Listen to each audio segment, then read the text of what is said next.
Olá, gente, voltando aqui, vamos voltarmos para o slide e vamos dar continuidade ao nosso estudo sobre a população europeia, beleza? Então, vamos analisar ainda mais aqueles gráficos de pirâmide etária, tá? E vamos ver sobre o crescimento vegetativo, olha lá. O que é crescimento vegetativo? Crescimento vegetativo é a diferença da taxa de natalidade e a taxa de mortalidade.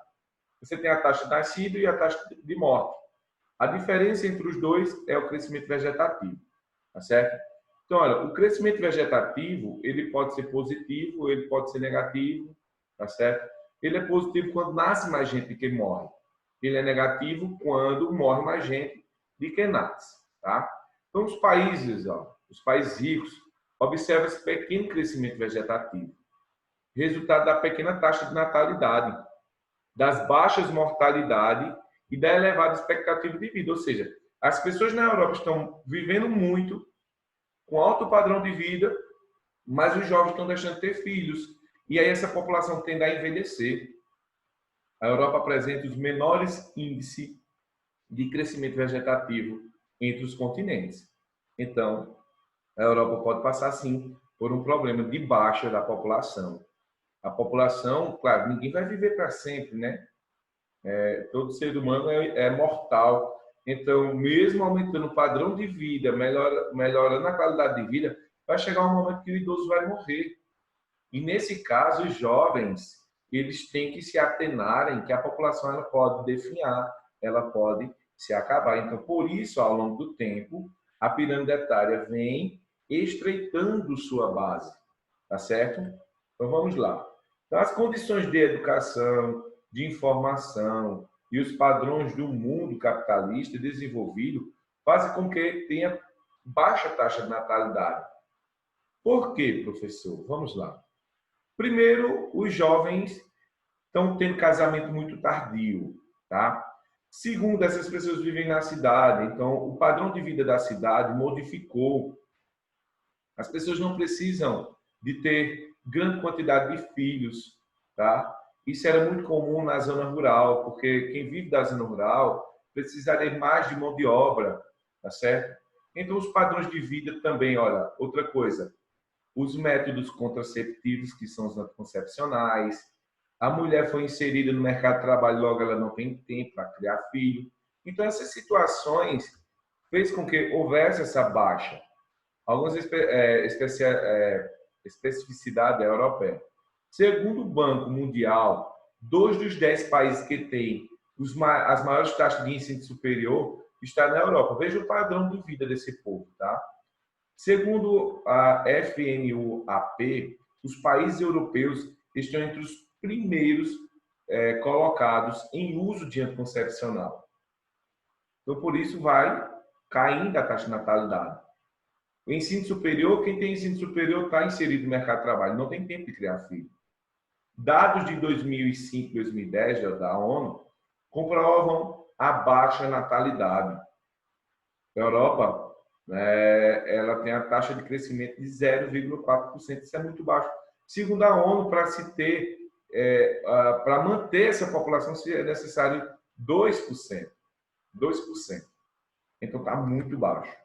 Então, a fecundidade, que é o número de filhos por mulheres, é uma taxa pequena, realizando-se a média de todos os países europeus, é uma taxa de 1,3 filhos por mulheres. O número ideal seria de 2,1 filhos, para que se repusesse essa população. Então, a população europeia está tendo uma baixa. Idade laboral, de trabalho, a Europa, por apresentar esses números, os indivíduos entre 15 e 64 anos deverá sofrer uma redução de 20,8 milhões de pessoas em 2030.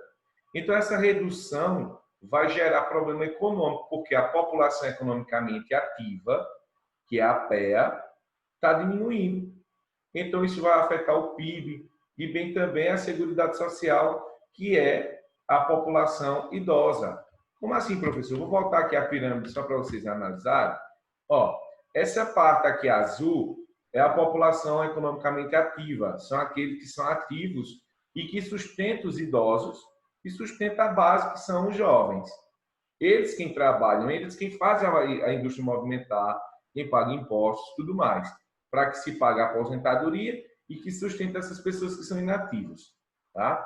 Então, nesse caso, se houver essa baixa grande aqui, então vai faltar dinheiro para pagar a aposentadoria e também sustentar esses jovens. Então, é um problema seríssimo. E aí o governo ele começa a investir em incentivo à natalidade, tá? Bom, falando do IDH, do alto padrão de vida, temos aí, olha, o índice de desenvolvimento humano.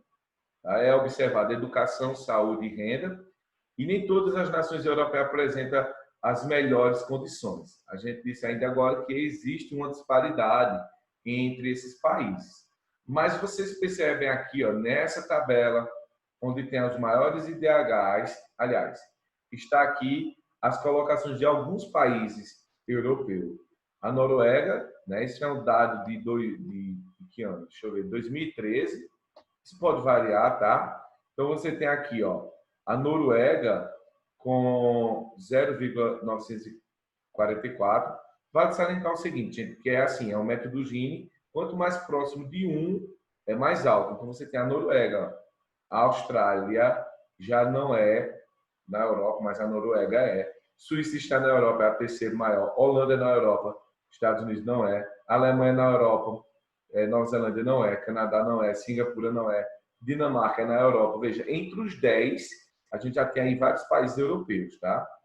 Então, você vê, olha o Brasil onde está, 79º lugar, né? E veja, gente, mas você percebe que há um alto padrão de vida na Europa, tá? Vale salientar essa situação. Bom, eu vou terminar aqui esse vídeo, tá? Segue o cronograma de atividades lá no Eclass. Fiquem com Deus e boa